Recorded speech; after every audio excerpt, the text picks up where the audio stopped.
And welcome to the Maryland Public Service Commission's administrative meeting for September 23rd, 2020. Before we begin our meeting today, we have meeting minutes to approve from our meeting of September 16th, 2020. The vote on those minutes begin with Commissioner Herman. Aye. Commissioner Linton. Aye. Commissioner O'Donnell. Aye. And Commissioner Richard.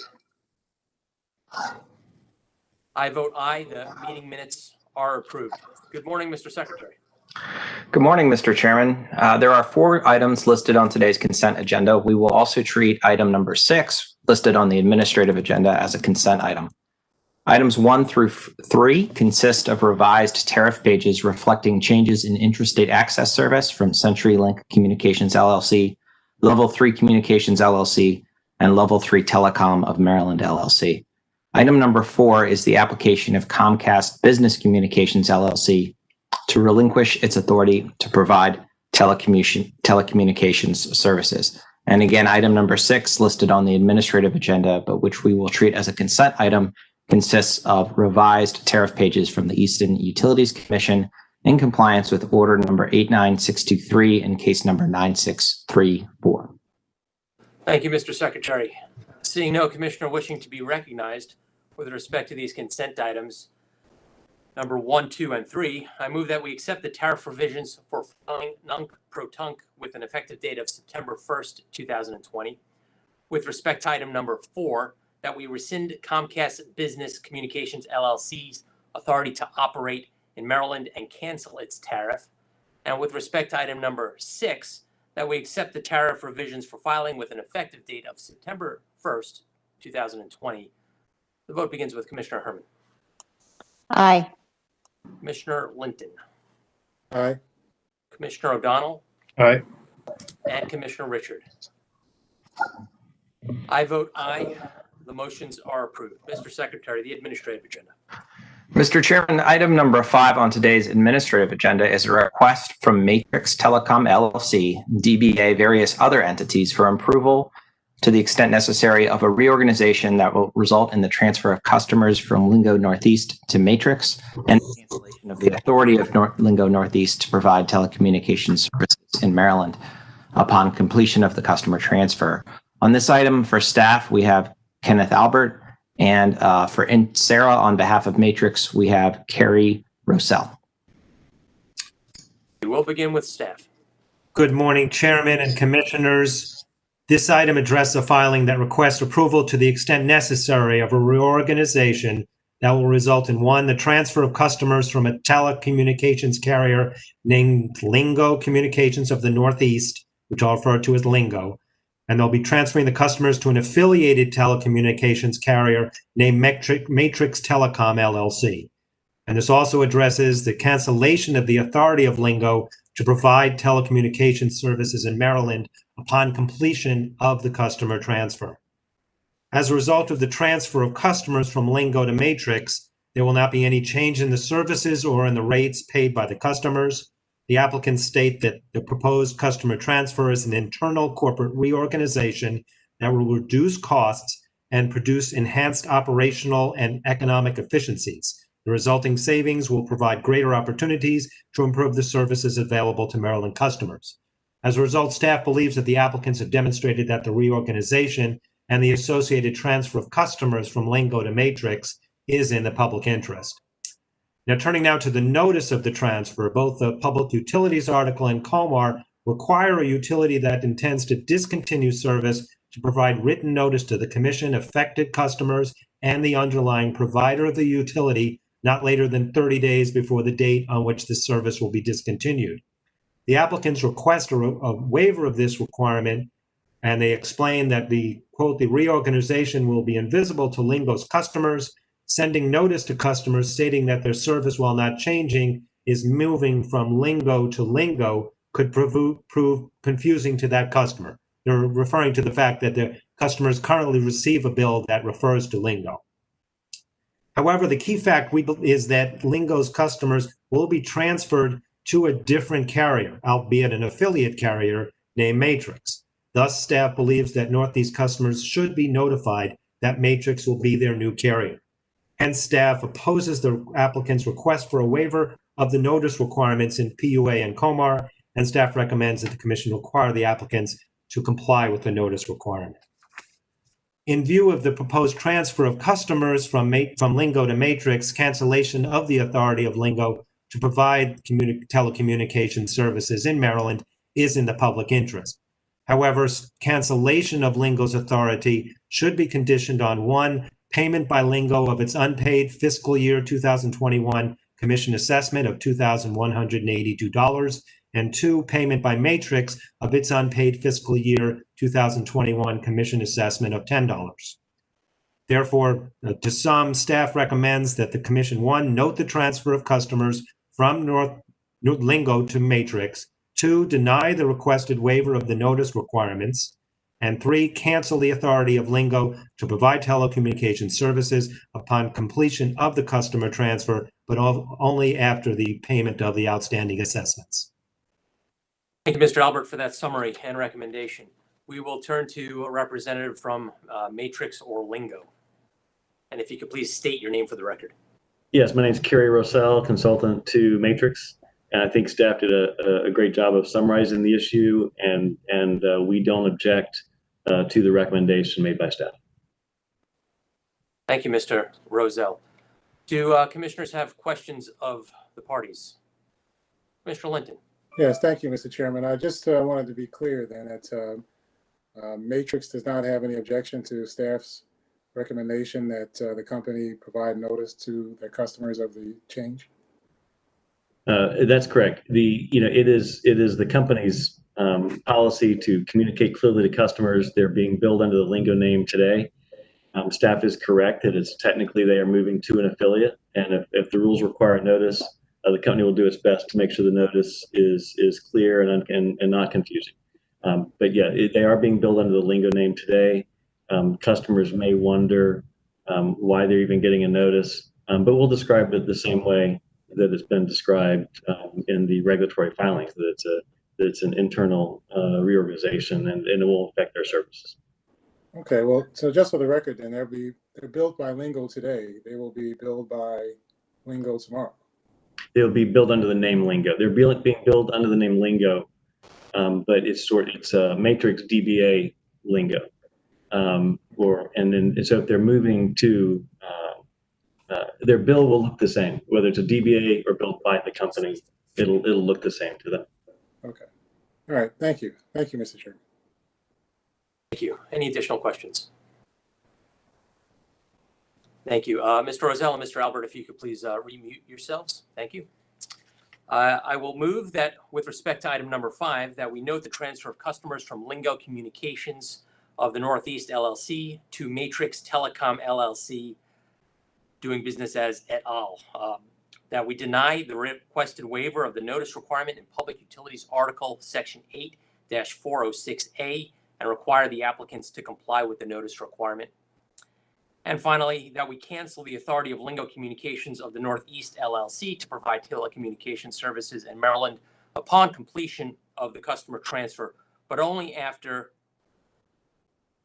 number 1, Lingo Communications of Northeast LLC pays its fiscal year 2021 commission assessment of $2,182.50 and fiscal year 2021 account setup fee of $250. And number 2, Matrix Telecom LLC, doing business as et al., pays its fiscal year 2021 commission assessment of $10. The vote begins with Commissioner Herman. Aye. Commissioner Linton, Aye. Commissioner O'Donnell, Aye. and Commissioner Richard. I vote aye, the motion is approved. Mr. Chairman, item number 7 consists of revisions from Baltimore Gas and Electric Company to its Tariff Rider 1, include the October 2020 true-up of the standard offer service administrative charges for residential Type 1 and Type 2 rates. On this item for staff, we have Anna Joy Thompson, Drew McAuliffe, and Lloyd Spivak, and for the company, Beverly Sikora and John Frayne. Thank you. We'll begin with Ms. Thompson. Good morning.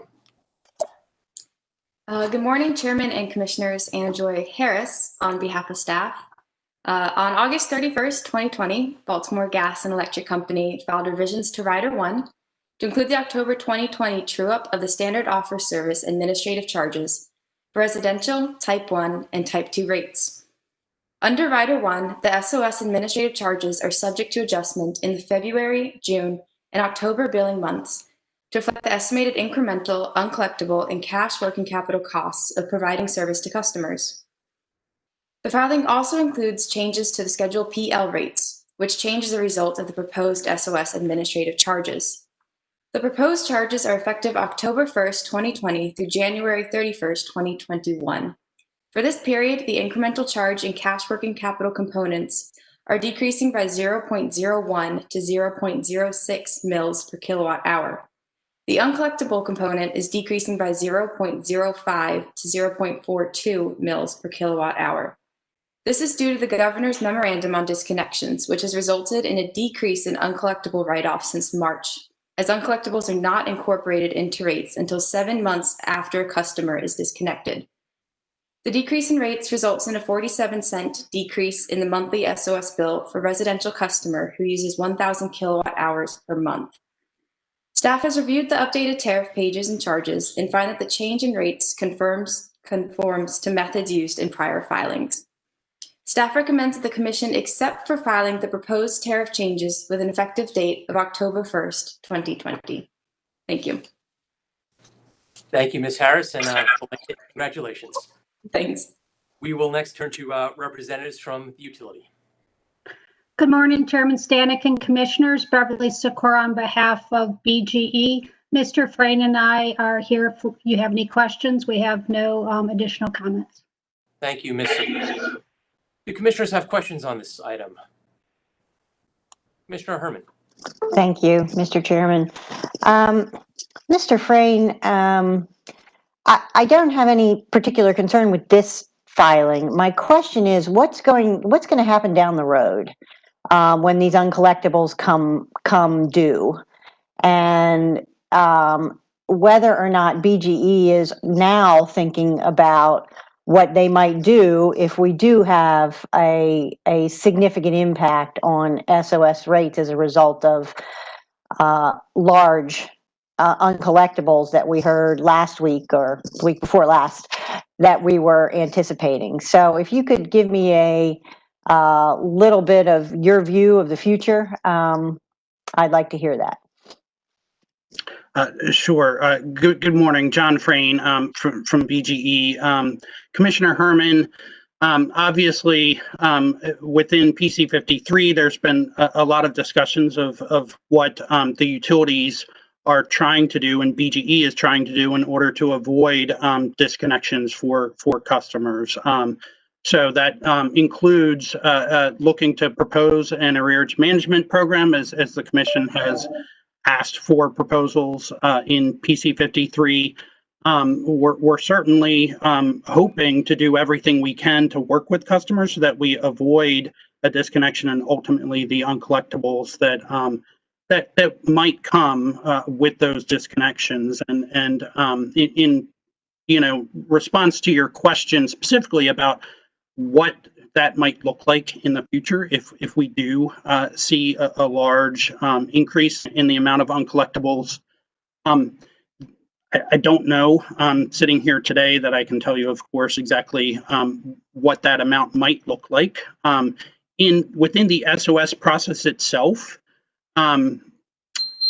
there is the SOS uncollectible rate in the SOS administrative charge is initially forecasted, and then based on actual write-offs that occur, it does get trued up through that SOS rate. And so because of that, I think there will be a little bit of an opportunity to see a gradual, I'll say, effect on the rate, because of course we are going to be forecasting what that looks like in the future. We don't have that much of a view into exactly when those might start happening at this point, because there's, of course, the moratorium still right now, and it won't be until we actually start working with customers that we'll be able to get a better sense of exactly what that timing and what that amount might look like in the future. So unfortunately, I can't give you that much insight sitting here today into what that amount might look like in the future or the timing of when that might happen. Okay, yeah, it was a completely unfair question, and I get that, but I just want Yeah. BGE and the other companies to understand that, that we all need to think about ways that when we see something coming, Certainly. look for ways to try to address that before it gets here. So Yeah, and I'll- I completely understand that. Yep. right. Yep. So I'll Yep. just leave it at that. Thank you very much, Mr. Chairman. Thank you, Commissioner. That's a good point to note on the record, looking forward, having our utilities plan for what will inevitably come their way. Thank you, Mr. Frayne. Additional questions from commissioners on this item? Hearing none, I will move that we accept the tariff revisions for filing with an effective date of October 1st, 2020. The voting begins with Commissioner Herman. Aye. Commissioner Linton. Aye. Commissioner O'Donnell. Aye. And Commissioner Richard. I vote aye. The motion is approved.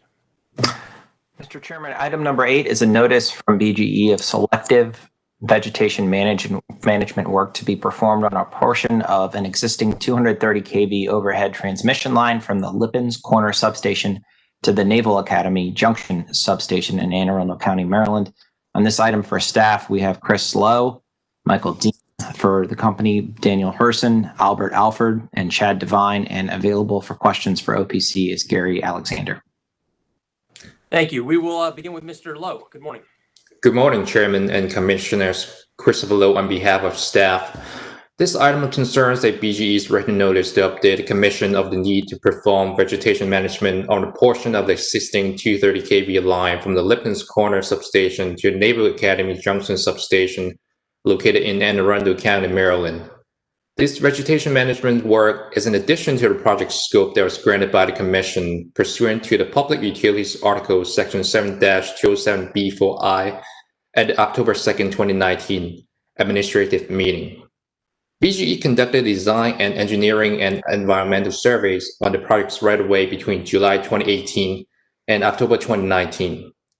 In the initial CPCN waiver application, BGE did not indicate the need for the vegetation management.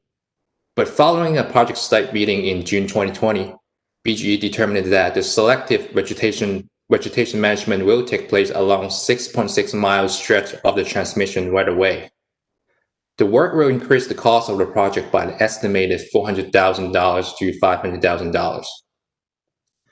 BGE states that the VM work is necessary to maintain the required clearances and avoid hazard trees that could fall into the transmission line facilities. All vegetation management will be performed according to the requirements of the BGE's transmission VM program to ensure compliance with the North American Electric Reliability Corporation (NERC) transmission VM standards. Staff supports the company's need to engage in vegetation management from the project's right-of-way, to which the company has the tree removal rights. And also, staff recommends that the Commission notes the addition of selective vegetation management work on a portion of existing 230 kV line from Lippens Corner substation and to the Naval Academy Junction substation, for which the Commission previously granted a CPCN waiver. Thank you, Mr. Lowe. We'll turn to counsel for the utility. Good morning, Mr. Chairman, Commissioners. Daniel Herson for Baltimore Gas and Electric Company.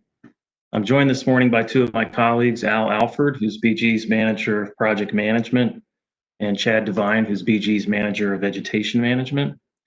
BGE filed the update letter that is before you, Your Honors, this morning because in the CPCN waiver application for this project that was filed with the Commission last August, we had stated that, quote, it does not anticipate the need for tree clearing. There is only the potential need for minor shrub clearing in the vicinity of existing towers numbers 1239 to 1240 and 1226, end quote. Unfortunately, that statement turned out not to be accurate. When the project team members began to walk the site for construction in June this year, it became clear that some vegetation management was in fact going to be necessary for this project. So we filed the update letter to keep the commission and stakeholders informed of this development. Now, in trying to determine what happened here and why this need for vegetation management was not captured in the original waiver application, we came to two conclusions. First, the vegetation along and adjacent to the right-of-way for this transmission line was last trimmed in 2018 as part of BG's routine vegetation management cycle. That was before the design of the rebuild project was complete. So at the time the project was designed in mid-2018 and into early 2019, it did not appear from our design team that tree trimming was necessary, as it had only been a matter of months since trimming had last occurred. But jump ahead 2 years, and by mid-2020, multiple trees had grown to the point that some trimming was going to be needed. So within that 2-year span, and given some of the especially wet weather that we had between 2018 and early 2020, many trees had actually grown significantly and had become danger or hazard trees in need of trimming or removal. Second, the area of the right-of-way that was subject to the vegetation management actually shifted with the shifting of the tower line in this project, picking up additional vegetation area, and that was not adequately communicated between our project management and vegetation management divisions before the waiver application was filed. The vegetation management in 2018 was done in reference to the existing tower structure line and placement, and not the location of the to-be-built tower line. If your honors recall, this project involved removal of a line of lattice-style structures that was closer to one edge of the right-of-way and was going to be replaced with a line of monopole towers that was to be closer to the actual center line of the right-of-way. So when the project management team first went out to the site, it appeared to be adequately trimmed to them, but again, that was in relation to the existing structures and not the location where the new structures were going to be. And they were just observing with their naked eye and not with the sophisticated laser devices that our vegetation management crews use to determine height and distance of trees. So essentially what happened here is that portion of right-of-way that ultimately needed to be trimmed for adherence to clearance standards shifted along with the new tower placement, but unfortunately, our teams did not communicate with each other adequately to realize that before we filed the waiver application. So we apologize for the oversight, and we're going to be ensuring that for the future, for CPCN waivers or full CPCN applications, that we have a formal step in our design process to determine with certainty that both of these groups have consulted based on the location of the to-be-built tower lines to ensure that all vegetation management plans are fully and accurately captured in the CPCN or waiver application materials that will be filed with the commission. Now, as I noted in our update letter, the need for the additional vegetation here does not change the eligibility factors for the CPCN waiver. We still don't need to obtain any new real property rights. The project still does not involve larger or higher structures to accommodate increased voltage or larger conductors. So under the Public Utilities article, this project still qualifies for the mandatory waiver that the commission granted the project last year. But we do have an increase in project costs, and we do have the need for additional customer outreach, which we have completed at this point. And I will note in closing that we have not had any complaints or pushback regarding this additional vegetation management from any of the property owners. Mr. Herson? Yes, sir. I'm sorry, I think we might have lost the, oh, he's back. Okay, never mind. I think we lost the chairman for a moment there. But he's back. My apologies. I've lost all video feed, but I could continue to hear everybody if, Okay. Mr. Herson, can you hear me? I can hear you fine, Mr. Chairman. And I was about to finish. I was just saying that we have not received any pushback or complaints from the property owners on whose land the trees will need to be trimmed or removed. So that's positive. So I thank you for your time, and Mr. Alford, Mr. Devine, and myself are available to answer any questions you may have. Thank you. Thank you, Mr. Herson. I cannot see my colleagues at this time, so I'm flying a little blind. Do any commissioners have questions of staff or the BGE team? Hearing Yes, none. Mr. Chairman. Oh, Commissioner Richard, yes. I just wanted to check with the staff. If you look at the costs, I guess this works out to about $60,000 to $70,000 per mile. Does that seem in line with what you would expect this type of work to be?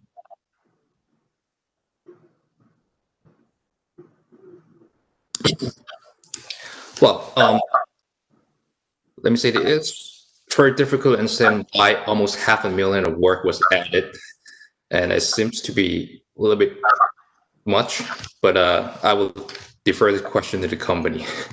Okay, yeah, I just looking back at some other cases about vegetation management, it seemed a little bit high, but I was just interested to know if that alarmed staff at all. But I'd ask the company, is that generally in line with this type of work, or is there something particularly difficult about this line? Yes, good.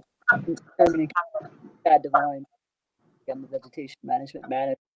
We went out and assessment based on our transmission vegetation management standard and looked at all that would need and or removed in order to the standard. So that's actually done on a per tree basis out and get a contract using our existing pricing that we have with our current contractor of choice to come up with that figure. Okay. And just so I understand how this worked, because it looked like as I was viewing the photographs in the application, that you have the additional 75 feet on either side of the right-of-way. What type of work goes into that? Because I noted that there seems to be a lot of forested areas in that 75 feet. You're not going to just clear that out, are you, or is it just very selective? The majority, but there are going to be some removed. If we're trimming trees more than 25%, we try to remove the trees because there's a significant potential for the tree to die, and we don't want to leave dead trees out there. So the majority of the work is going to be tree trimming, but there are going to be some tree removals based on the amount of work that needs to be done on each tree. So it's going to be, majority is going to be trimming. That's correct. Okay. And that you're talking specifically about the additional 75 feet. And then the reason I was asking is it appears that there are a number of homes that sit right in that 75-foot area. And so with your contact, with your discussion with these homeowners, are they aware of the scope of work that you're going to do and that they may be losing some trees in their yards? We go out and meet individually with each customer and review the work that's necessary as far as tree trimming and tree removal. So each customer is aware of the trees that need to be removed and the ones that will be trimmed. So we have one-on-one discussions with each customer, and we have already notified all the customers that are involved at this point, and all the customers are okay with the necessary work that needs to be conducted.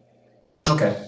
And just out of curiosity, if a customer just says, "Oh no, that's an important tree for my landscaping," do you attempt to work with the homeowner at all and try to accommodate, or perhaps find a different place where they might plant a tree and help them with those costs? Sure. Typically, what we do is if there's trees that need to be removed or significantly trimmed that we recommend removal, we'll just recommend that to the property owner. If they decide that they don't want the tree removed, then we basically have them sign a waiver saying that, we recommended that the tree would be removed, but you as a customer have determined that you'd rather keep it. So we're going to trim it and leave it there instead of remove it. So we do allow the customer to have a say as to whether the tree gets removed or trimmed. Okay, great. Well, thank you very much for those answers, and thank you, Mr. Chairman. Thank you. Commissioner O'Donnell. Mr. Chairman, I have nothing for this matter. Thank you. Commissioner Linton.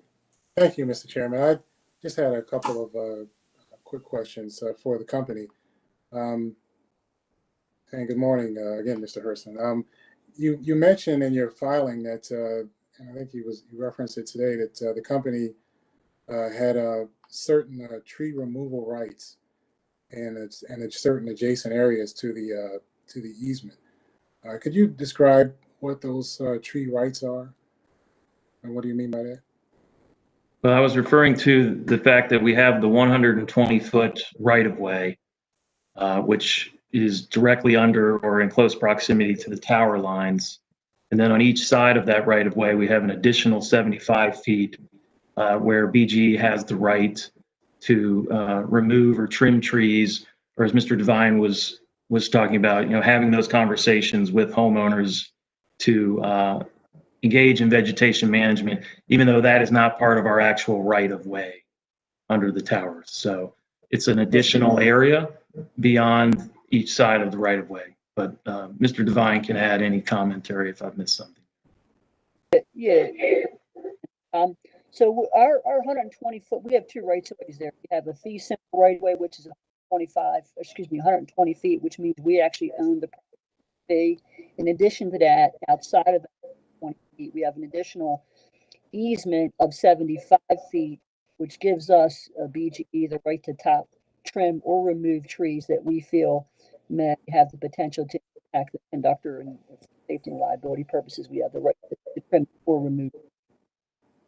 Okay, so those additional easements then you obtained, I guess, during the course of this CPCN, or have you had it for a long time, or? Those danger tree rights were acquired at the time of us purchasing the property and getting the 120 feet. And I have to go back and let you know when that was. We have to look. I don't know off the top of my head when that purchase was made. Okay. All right. Thanks. That's all I had. Thank you, Mr. Chairman. Thank you. Seeing no additional questions from the commissioners, I'll move that we note the addition of selective vegetation management work to the scope of the previously granted mandatory CPCN waiver in connection with a portion of an existing 230 kilovolt overhead transmission line from the Little County, Maryland. The vote begins with Commissioner Herman. Aye. Commissioner Linton. Commissioner Linton, I believe you said aye. Is that correct? Yes. Aye. Thank you. Commissioner O'Donnell. Aye. And Commissioner Richard. Aye. I vote aye. The motion is approved. Mr. Chairman, item number 9 on today's agenda is a request from Common Energy LLC for low-income subscriber qualification under the Community Solar Pilot Program for the ARC of Howard County's 33 facilities located in Laurel, Ellicott City, Columbia, and Elkridge, Maryland. On this item for staff, we have Annette Garofalo, Common Energy, David Bugelmans, and Malcolm Bliss. Ms. Garofalo. Good morning, Mr. Chairman, Commissioners. Annette Garofalo on behalf of Commission staff. Common Energy is requesting low-income subscriber qualification for facilities operated by ARC of Howard County. Facilities are located in Laurel, Ellicott City, Columbia, and Elkridge, Maryland. ARC supports individuals with a wide range of disabilities and is registered as a long-term support and service provider with the Maryland Department of Health, Developmental Disabilities Administration. DDA requirements limit gross income to between 10 and 30% of the area gross median income. By letter order dated February 14th, 2020, the Commission held that self-attestation plus proof of participation in the Medicaid program was sufficient to qualify as an alternative means to verify low and moderate income status where required under COMAR 2062. The Medicaid program has an income threshold of 138% of the federal poverty level. According to ARC's, presented with ARC's application is a list of 33 addresses in the Baltimore Gas and Electric Company's service territory. According to ARC's application, the electric bill at each location is paid by ARC. Residents of ARC at the addresses listed have been deemed eligible by DDA to be placed in a community pathways waiver as a requirement for residency. To qualify for the community pathways waiver, a resident must be eligible for Medicaid. Verification of Medicaid eligibility entails not only self-verification in terms of presenting materials necessary to bill Medicaid, but annual examination of each resident's Medicaid eligibility by ARC. Together, ARC's facility will use an estimated 318 kilowatts of community solar in BGE's service territory, and staff recommends the Commission find the residents of the ARC's facilities as listed in the instant application qualify as LMI subscribers in the Community Solar Pilot Program under the alternative means established by the commission by its letter order dated February 14th, 2020. Thank you, Mr. Garofalo. Please return to mute. Thank you. Any comments from Common Energy? Thank you, Mr. Chairman, Commissioners. David Bugelmans on behalf of Common Energy. Also have with me Malcolm Bliss, the Vice President for Partnerships at Common Energy. We have nothing to add to staff's presentation, but urge the Commission to approve this request. Again, happy to answer any questions, and thank you for your consideration. Thank you, Mr. Bugelmans. Do commissioners have questions on this item? Hearing none, I will move that we find the residents of ARC of Howard County facilities identified in the ARC's application qualify. The vote begins with Commissioner Herman. Aye. Commissioner Linton. Aye. Commissioner O'Donnell. Aye. And Commissioner Richard. Aye. I vote aye. The motion is approved. I understand I had some audio difficulties with respect to the motion of item number 8. I heard all the commissioners support the motion, but I'd just like to read it again for clarity on the record. The motion for item number 8 is noting the addition of selective vegetation management work to the scope of previously granted mandatory CPCN waiver in connection with a portion of an existing 230 kilovolt overhead transmission line from the Lippens Corner substation to the Naval Academy Junction substation in Anne Arundel County, Maryland. Mr. Secretary, was that clear? Yes, sir. Also for number 9, I believe your mic went out just for a bit. Yeah. Thank you. Let me clarify the motion to number 9, which the commissioners voted aye on. The motion read that we find the residents of the ARC of Howard County facilities identified in the ARC's application qualify as low-income subscribers in the Community Solar Pilot Program. Mr. Secretary, was that clear? Yes, sir. Great. Thank you. I apologize for my audio and visual challenges today. Seeing no additional business on the Commission's agenda, this meeting is adjourned.